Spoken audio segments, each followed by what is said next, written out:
अस्सलाम वालेकुम। आज हम न्यू चैप्टर स्टार्ट करने जा रहे हैं, द नर्वस सिस्टम। तो नर्वस सिस्टम की एनाटॉमी में हम ब्रेन और उससे एराइज जो क्रैनियल नर्व्स हैं वो पढ़ेंगे कि वो कौन कौन से स्ट्रक्चर्स को वो सप्लाई करते हैं। इस तरह हम वर्टेब्रल कॉलम, स्पाइनल कार्ड और उससे जो स्पाइनल नर्व्स निकलते हैं वो भी डिस्कस करेंगे, और कौन कौन सी एरिया में वो प्लेक्सिस बनाते हैं, गेंगलिया उसमें कहाँ पर वाक़या है, और कौन कौन सी मसल्स को वो सप्लाई करते हैं। तो इस चैप्टर में हम ये सारे जो नर्वस सिस्टम रिलेटेड जितने भी टॉपिक्स हैं वो उसको कवर करेंगे। नर्वस सिस्टम में हमारा जो आज का टॉपिक है that is the human brain. Human brain की हम वो जो बड़ी बड़ी बातें हैं वो हम डिस्कस करेंगे, क्योंकि जो बेसिक है वो आप लोगों ने ऑलरेडी पढ़े हैं, तो आज हम उसको डिस्कस करेंगे। सो सिंपली ब्रेन जो है वो हमारे पास 3 हिस्सों में डिवाइड किया गया है। The forebrain are the prosencephalon, the midbrain are the mesencephalon, और हाइंड ब्रेन या इसको हम रोम्बेंसिपलान कहते हैं। फोर ब्रेन जो कि इंटीरियर साइड पे वाक़ है, जो लार्जेस्ट एरिया बनाते हैं वो that is the fore brain. और हाइंड ब्रेन जो कि जिससे आगे फिर स्पाइनल कार्ड स्टार्ट होते हैं, यानी जो पीछे वाले हिस्सा है वहाँ पर जो पीछे वाले ब्रेन का हिस्सा है that is the hindbrain. और midbrain, this is a small part which connect both the midbrain, hindbrain and the forebrain with each other. यहाँ पर मैंने डायग्राम में भी हाईलाइट किया है विद द ग्रीन। ये जो ग्रीन छोटा सा पार्ट नज़र आते हैं, this is the mid brain which connect the hind brain, जो कि पर्पल कलर का है, दिस इज़ हाइंड ब्रेन। और जो ब्राउनिश कलर का है that is the fore brain. तो आप देख लें यहाँ पर सब ज़्यादा हिस्सा जो है वो हमारे पास फोर ब्रेन का है। ये एक सिंपल क्रॉस सेक्शन है ब्रेन का, एक हिस्सा है, इसको कट किया गया है। तो जो लार्ज हिस्सा है that is the fore brain, और फिर इसमें स्मॉल हिस्सा जो कि ग्रीन नज़र आते हैं that is the fore brain, and this the four mid brain is connecting the forebrain with the hind brain. अब हम आगे जाते हैं टुवर्ड द फोर ब्रेन, जिसको हम दो हिस्सों में हमने डिवाइड किया है। वन इज़ द टेलेंसेफलान और दूसरा है डाइंसेफलान। सो टेलेंसेफलान जो है consist of the two cerebral hemisphere. जिस तरह पिछली स्लाइड में जो डायग्राम दिया था वो एक हेमिस्फीयर था, इसी तरह एक दूसरा हेमिस्फीयर जो है एक राइट साइड पे होगा और एक लेफ्ट साइड पे होगा। यानी स्पेयर जो है उसको दो हिस्सों में डिवाइड किया गया है थ्रू अ लॉन्गिट्यूडनल फिशर। एक फिशर है जो कि पूरा ब्रेन को दो हिस्सों में डिवाइड किया है, एक राइट साइड पे होगा और एक लेफ्ट साइड पे होगा। अब इन दोनों हेमिस्फीयर के दरमियान जो टिश्यू है जो कनेक्ट करते हैं दोनों हेमिस्फीयर को, that is called the corpus callosum. Corpus callosum ही है जो कि इन दोनों हेमिस्फीयर को एक दूसरे के साथ कनेक्ट करते हैं, जबकि उसकी सेपरेशन जो है एक लाइन के थ्रू हो चुकी है which is called the longitudinal fissure. यहाँ पर डायग्राम में देख लें, ये हमारे पास जो ब्लू नज़र आते हैं ये एक हेमिस्फीयर है, और जो पिंक कलर का नज़र आते हैं दैट इज़ अनदर हेमिस्फीयर। और इन दोनों के दरमियान एक लाइन जो है, ये जो सेपरेशन लाइन है, it is a deep, and this is called this line is called the longitudinal fissure. अब ये एक हेमिस्फीयर और दूसरा हेमिस्फीयर, इन दोनों को कनेक्ट किया है through neural tissues, and that neural tissue is called corpus callosum. अब हर एक हेमिस्फीयर को आप देख लें तो इसका जो सरफेस एरिया है, कॉर्टेक्स एक होता है, कॉर्टेक्स, और एक है मेडुला। मेडुला इनर स्ट्रक्चर को कहते हैं, कॉर्टेक्स आउटर को कहते हैं, जो लेयर उसका बनाते हैं। तो इसके लेयर को आप देख लें या कॉर्टेक्स को आप देख लें तो it is made by the gyrus and sulcus. ये एक गायरस है हमारे पास, ठीक है, ग्रे मैटर से बना है, और एक गायरस और दूसरी गायरस के दरमियान एक डीप जो है एक डीप लाइन है विच separate these gyrus from each other which and that's separation, that deep separation is called sulcus. तो हमारे पास हर एक हेमिस्फीयर में गायरस मौजूद होते हैं, जो उसका कॉर्टेक्स है वो गायरस है और उसमें सल्कस है। अब ये बात याद रखें कि ब्रेन जो है, ब्रेन में हमेशा ये बात याद रखें कि ब्रेन का जो कॉर्टेक्स है that is made of grey matter, जबकि उसका मेडुला जो है that is made of white matter. जबकि स्पाइनल कार्ड में ये अपोजिट है, स्पाइनल कार्ड में जो आउटर लेयर है it is made of white matter और जो इनर लेयर्स है that is made of grey matter. इसीलिए जो स्पाइनल कार्ड है वो वाइट नज़र आते हैं क्योंकि उसमें वाइट मैटर बाहर की तरफ है, और जो ब्रेन है वो ग्रे कलर के नज़र आते हैं क्योंकि ग्रे मैटर जो है वो कॉर्टेक्स बनाते हैं। अब ब्रेन जो है जिस तरह सल्कस की हमने बात की, तो इस सल्कस की बेसिस पे इनको मुख्तलिफ लोब्स में हमने डिवाइड किया है, और वही लोब्स का जो नाम है वो हमने बोन के हिसाब से दिया है। यानी फ्रंटल बोन के बिहाइंड जो ब्रेन का पार्ट होगा that is called frontal lobe, इस तरह parietal lobe, occipital lobe and temporal lobe. तो ये 4 लोब्स हैं ब्रेन की, यानी 4 ब्रेन की जो में मौजूद है। यहाँ पर डायग्रामेटिकली आप लोगों को भी नज़र आता होगा, this is the frontal lobe, ठीक है, this is parietal, this is temporal and this one is the occipital bone, और इसी नीचे हिस्सा पर हाइंड ब्रेन स्टार्ट हो जाते हैं। अब इसका दूसरा पार्ट जो है दैट इज़ कॉल्ड डाइनसिपलान। डाइनसिपलान कहाँ पर है? Lies between the cerebral hemisphere and the mid brain. क्योंकि हमने पहले स्लाइड में बात की कि पहला फोर ब्रेन आता है, फिर इसके बाद मिड ब्रेन आता है, और मिड ब्रेन के बाद हाइंड ब्रेन आता है। तो फोर ब्रेन में तो हमने लोब्स पढ़े, उसका जो पहला पार्ट है दैट इज टेलेंसेफलान, उसमें लोब्स मौजूद हैं। फिर लोब्स के बाद हमारे पास डाइनसेफलान आते हैं, और डाइनसेफलान के बाद फिर फोर ब्रेन स्टार्ट हो जाते हैं। उस डाइनसेफलान में क्या है?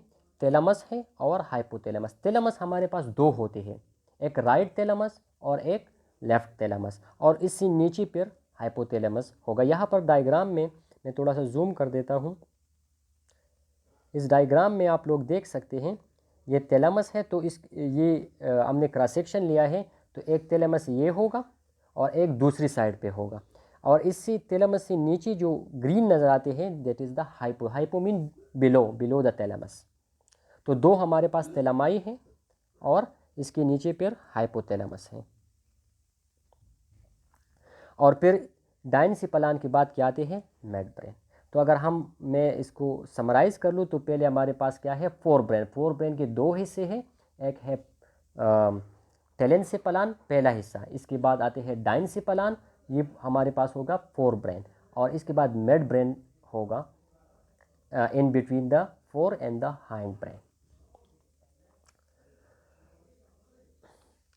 अच्छा, हाइंड ब्रेन जो है इसमें 3 स्ट्रक्चर मौजूद हैं। एक है हमारे पास सेरेब्लम, एक है पोन्स, और तीसरा है मेडुला ओब्लांगेटा। अब यहाँ पर 3 स्ट्रक्चर है, लेकिन इसमें जो सेरेब्लम है it lie with in the cranial cavity. जो क्रेनियल कैविटी है उसमें सेरेब्लम मौजूद है, जबकि पोन्स एंड मेडुला ओब्लांगेटा जो है वो फोरामेन मैग्नम से बाहर की तरफ है, क्योंकि फिर इससे आगे जो है वर्टेब्रल केनाल स्टार्ट हो जाती है, जिसमें spinal at continue as a spinal cord. तो ये जो 2 स्ट्रक्चर हैं the medulla and the pons at lie outside the foramen magnum. अब यहाँ पर हमारे पास आप देख सकते हैं डायग्राम में कि this part is the fore brain, occipital lobe है, और यहाँ पर सेरेब्लम है, ठीक है। तो सेरेब्लम और फोर ब्रेन एक दूसरे की नज़दीक है। तो यहाँ पर भी एक फिशर है जो कि सेरेब्लम यानी हाइंड ब्रेन का पार्ट और फोर ब्रेन का जो ऑक्सीपिटल लोब है, इन दोनों को एक दूसरे से सेपरेट करते हैं, and that is called transverse fissure. याद रखें लॉन्गिट्यूडल फिशर की हमने बात की थी, लेकिन वो 2 हेमिस्फीयर को एक दूसरे से सेपरेट करते हैं। ट्रांसवर्स फिशर जो है वो occipital lobe of the frontal of the fore brain and the cerebellum of the hind brain को एक दूसरे से सेपरेट करते हैं। अब एक टर्म यूज होता है ब्रेन स्टेम। ब्रेन स्टेम क्या है? तो मिड ब्रेन और हाइंड ब्रेन दोनों को कंबाइनली हम ब्रेन स्टेम कहते हैं, लेकिन एक्सेप्ट सेरेबलम। ठीक है, क्योंकि हाइंड ब्रेन में हमने 3 पार्ट्स पढ़े थे, तो उसके 2 parts along with the forebrain, या सिंपली हम ये कह सकते हैं कि pons, medulla and midbrain are collectively known as a brain stem. यहाँ पर ये देखें, ये इस हिस्से को हम क्या कहते हैं, इस हिस्से को हम कहते हैं ब्रेन स्टेम। इसके बाद हम ब्रेन वेंट्रिकल्स की तरफ आते हैं। ये बहुत ही इम्पॉर्टेंट है हेड इंजरी के हवाले से। तो ब्रेन वेंट्रिकल्स क्या है, वो कैविटीज़ हैं जिसमें सीएसएफ मौजूद होते हैं, और सीएसएफ इसी में से फ्लो करके सबअरेकनाइड स्पेस में आते हैं, और subarachnoid space of the brain and subarachnoid space of the spinal cord में फिर आते हैं। लेकिन ये पहले जो है प्रोडक्शन के बाद पास आउट होती है इन्हीं कम्युनिकेटिंग नेटवर्क से। तो हमारे पास 4 वेंट्रिकल्स मौजूद हैं। 2 लैटरल वेंट्रिकल हैं, एक राइट हेमिस्फीयर पे और एक लेफ्ट हेमिस्फीयर पे, दोनों को हम लैटरल वेंट्रिकल्स कहते हैं। इसके बाद एक थर्ड वेंट्रिकल है और एक फोर्थ वेंट्रिकल है। यहाँ पर देख लिए डायग्राम में, ये एक हेमिस्फीयर लिया गया है, 2 नहीं है, एक है। So this one is the lateral, इसका दूसरा जो है वो दूसरी हेमिस्फीयर में होगा, और this one is the third ventricle which lie at the centre of the brain, और ये है हमारे पास फोर्थ वेंट्रिकल। अक्सर हेड इंजरी में जो है यहाँ पर कंट्यूजन्स पड़ जाते हैं।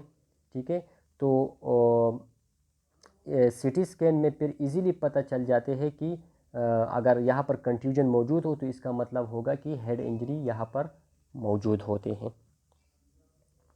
हैं।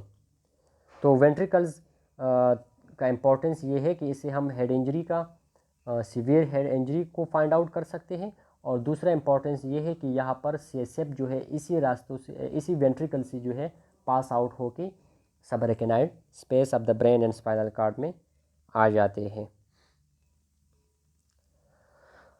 Vascular supply of the brain, it is also very important. तो 2 किस्म की सप्लाई हो गई, arterial and venous. Arterial supply जो है वो 4 आर्टरीज से होते हैं। 2 आर्टरी हमारे साथ पोस्टीरियर साइड पे जाते हैं, यानी वर्टेब्रल आर्टरी, 2 वर्टेब्रल आर्टरी होंगी जो कि पोस्टीरियर साइड पे जाएंगी, और 2 जो है इंटरनल कैरोटिड आर्टरी होगी जो कि एंटीरियर साइड पे आएंगी। इंटरनल कैरोटिड आर्टरी कहाँ से राइज होंगी? From the common carotid artery. Common carotid artery दो में डिवाइड होते हैं, एक एक्सटर्नल और एक इंटरनल। ठीक है, ये राइट कॉमन कैरोटिड की। इस तरह लेफ्ट कॉमन कैरोटिड की भी 2 ब्रांचेज हैं। ठीक है, तो लेफ्ट कॉमन कैरोटिड का एक इंटरनल और एक राइट का इंटरनल, ये दोनों जाते हैं anterior side into the brain. ठीक है, और पोस्टीरियर साइड से हमारा जो वर्टेब्रल आर्टरी है वो भी 2, लेफ्ट एंड राइट, वो आते हैं to the enter the skull through the posterior side. जब ये क्रेनियम में के अंदर चले जाते हैं ये 4 आर्टरीज, तो at form a circle which is called circle of Willis, और फिर इसी सर्कल ऑफ वेलेस से 6 आर्टरीज एराइज होती है दैट सप्लाई द ब्रेन। अब हम उसकी तरफ आते हैं पहले कि वो सर्कल ऑफ वेलेस किस तरह बनते हैं, and circle of Wallace is very important. यहाँ पर देख लें,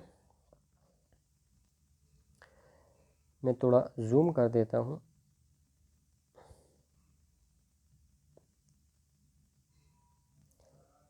ये है हमारे पास 2 आर्टरीज, दिस इज़ नंबर 1, मैं एक कलर चेंज कर देता हूँ। ये है हमारे पास एक कैरोटिड आर्टरी, और ये है दूसरा कैरोटिड आर्टरी। तो 2 कैरोटिड आर्टरी, एक राइट साइड पे आएगा और एक लेफ्ट साइड पे आते हैं टुवर्ड द क्रेनियम, लेकिन इंटीरियरली। अब पोस्टीरियरली भी हमारे पास 2 आर्टरी आते हैं, this one is the left vertebral and this one is the right vertebral. अब दोनों वर्टेब्रल आर्टरी जब क्रेनियल कैविटी के अंदर चले जाते हैं तो वहाँ पर ये दोनों कम्युनिकेट हो जाते हैं, After the communication, it form a single artery which is called basilar artery. ठीक है, अब बेसिलर आर्टरी के डिफरेंट ब्रांचेस होंगे जो कि वो वहाँ पर लोकेलिटी में जो मौजूद स्ट्रक्चर है उसको सप्लाई करेंगे। अब ये जो बेसिलर आर्टरी है फिर ये जब और अंदर चले जाते हैं and to the cranial cavity, तो it also give us the 4 branches। ठीक है, एक ये हमारे पास होगा राइट पोस्टीरियर सेरेब्रल आर्टरी और एक लेफ्ट पोस्टीरियर सेरेब्रल आर्टरी। ये देखें जी, दोनों साइड पे देंगे पोस्टीरियर सेरेब्रल आर्टरी देंगे जो कि posterior side of the brain को सप्लाई करेंगे। और इसके अलावा एंटीरियर ब्रांचेस भी देंगे। ये देखिए, ये एंटीरियर ब्रांच और ये एंटीरियर ब्रांच, ये दोनों कहाँ से एराइज होंगे? बेसिलर आर्टरी से। अब कैरोटिड की तरफ आ जाते हैं, तो कैरोटिड आर्टरी भी 4 ब्रांचेस देंगे हमें।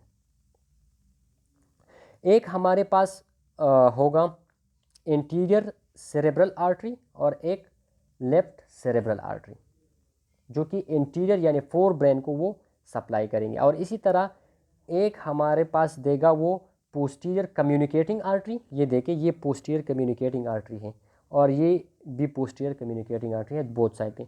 तो ये जो कम्युनिकेटिंग आर्टरीज हैं इंटरनल कैरोटिड आर्टरीज की, it will join communicate with the arteries arise from the basilar artery. ठीक है, क्योंकि ये जो ऊपर वाले हैं ये हमारे पास बेसिलर आर्टरी की ब्रांचेस हैं और ये कैरोटिड आर्टरी की ब्रांचेस हैं, तो ये यहाँ पर एक दूसरे के साथ कम्युनिकेट होगा। तो ये आर्टरी यहाँ पर आकर इसके साथ कम्युनिकेट हुआ और ये आर्टरी आकर यहाँ इसके साथ कम्युनिकेट हुआ, तो इट फॉर्म अ सर्कल। एक दूसरे के साथ ये एक सर्कल बना देते हैं। Therefore it is called circle of Willis. अब सर्कल ऑफ वेलस क्यों बनते हैं? इसीलिए बनते हैं कि फॉर एग्जांपल अगर इस साइड पे राइट कैरोटिड आर्टरी में सपोज अगर स्टेनोसिस आ जाते हैं, अथेरोस्क्लेरोसिस हो जाते हैं या ब्लॉक हो जाते हैं, थ्रोम्बोसिस हो जाते हैं, तो होना तो ये था कि जो राइट साइड है वो फिर कंप्लीटली इस्कीमिक हो जाता, लेकिन इस तरह नहीं होता क्योंकि जो लेफ़्ट साइड वाला है वो भी आकर राइट साइड के साथ कम्युनिकेटेड है। ठीक है, तो इससे कोई उसमें फ़र्क नहीं पड़ता। फॉर एग्ज़ाम्पल जब हम पल्स फील करते हैं, तो पल्स फील जब हम फील करते हैं कैरोटिड आर्टरी से, तो कैरोटिड आर्टरी को तो हम ब्लॉक करते हैं, उसको हम कंप्रेस करते हैं। ठीक है, तो जब हम इसको कंप्रेस करते हैं तो इसी दौरान ब्रेन की उसी हिस्से को कौन सा आर्टरी सप्लाई करेंगी? दूसरा जो हमारे पास के, फॉर एग्जांपल हमने लेफ्ट कैरोटिड को कंप्रेस किया तो राइट कैरोटिड उसको सप्लाई करेंगे, अगर हमने राइट कैरोटिड को कंप्रेस किया तो लेफ्ट कैरोटिड उसको सप्लाई करेंगे। Same is with the vertebral artery, क्योंकि वो भी कम्युनिकेट करते हैं। तो क्योंकि ब्रेन जो है इसको ब्लड एट एनी कास्ट उसको ब्लड चाहिए, ऑक्सीजन उसको चाहिए। ठीक है, तो इसीलिए अल्लाह ताला ने ये सिस्टम इतना कम्प्लेक्स बनाया है कि हर हाल में वो ब्रेन को ब्लड सप्लाई जो है वो प्रोवाइड करता है थ्रू सर्कल ऑफ वेलस। अच्छा, लेट मी रिपीट कि हमारे पास 4 आर्टरीज है जो कि सर्कल ऑफ वेलस बनाते हैं। 2 हमारे पास पोस्टीरियर साइड से आते हैं, that is called vertebral artery. 2 हमारे पास एंटीरियर से आते हैं, that is called internal carotid arteries. Both side पे बायलैटरली दोनों होता है। जो वर्टिब्रल आर्टरी है वो आपस में कंबाइन होकर बेसिलर आर्टरी बनाते हैं। ठीक है, जबकि 2 कैरोटिड आर्टरी जो है वो इंटीरियर ब्रांचेस देते हैं और पोस्टीरियर ब्रांचेस देते हैं। तो जो पोस्टीरियर ब्रांचेस हैं वो बेसिलर आर्टरी के ब्रांचेस के साथ कम्युनिकेट कर जाते हैं और जो एंटीरियर ब्रांचेस है वो आगे जाकर एक दूसरे के साथ कम्युनिकेटेड हो जाते हैं। तो this whole communication form a circle which is called the circle of Willis. अब वेनस की तरफ आते हैं, तो अच्छा, ये जो सर्कल ऑफ वेलस की आर्टरीज है जितनी भी है, it lies in the sub अराकानाइड space. ये याद रखें कि ये जितनी भी आर्टीरियल सिस्टम है वो सब अराकानाइड स्पेस में मौजूद होते हैं। ठीक है, अब वेनस ड्रेनेज किस तरह होता है? तो बहुत सारे ड्यूरल वेनस साइनसेस है, छोटे छोटे साइनसेस है जो ड्रेन करते हैं रिस्पेक्टिव एरिया से ब्लड को, और ये साइनसेस आपस में मिलाकर कहाँ पर ड्रेन होते हैं, into the internal jugular vein which join the superior vena cava. ठीक है, तो ये था आज का लेक्चर। इसमें ब्लड सप्लाई बहुत ही इंपॉर्टेंट है, सर्कल ऑफ वेलेस इसको समझें। अगर फिर भी कोई क्वेश्चन हो तो मुझसे पूछ ले। Thank you very much.